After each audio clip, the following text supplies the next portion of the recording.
तो आज हमारा ये पैच वर्क का पार्ट 3 है। मैंने ऑलरेडी आपको 6 पैचेस सिखा दिए। इन सब का बेस एक ही है, लेकिन आप वेरिएशन देख सकते हो कि इसके अंदर हमने स्टार्टिंग जैसे एक सेम रखा है, लेकिन उसमें हम कितना सारा वेरिएशन दे सकते हैं, राइट।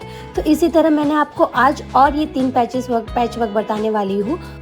तो इन सभी को सीखने के लिए आपको मेरा ये व्लॉग पूरा देखना रहेगा। आप स्टेप बाय स्टेप देखोगे कि मेरे हाथ, मेरा कोन किस डायरेक्शन में जा रहा है, क्या पहले ड्रॉ कर रहा है, ये सारी चीज़ें आपको नोटिस करनी रहती है और आप फिर साथ साथ में ये चीज़ें ट्राई भी कर सकते हो।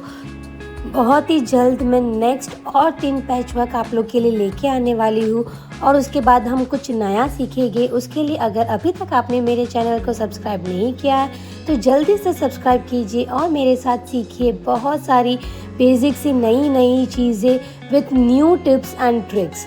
सो don't forget to subscribe my channel. तब तक एंड तक ये वीडियो देखिए। आप लोग को ये पैच वर्क कैसे लग रहा है? आई होप ये सारे वीडियोज़, ये सारे व्लॉग्स, ये सारे पैच वर्क या जो भी मैं आप लोगों को सिखा रही हूँ, आप लोग इस वीडियो के थ्रू सीख पा रहे हो। सो कैसा लग रहा है? क्या आप लोग सीख पा रहे हो? ये आप मुझे कमेंट में ज़रूर बताइए। टिल देन खुश रहो, मस्त रहो, मुस्कुराते रहो। एंड तक वीडियो ज़रूर देखना।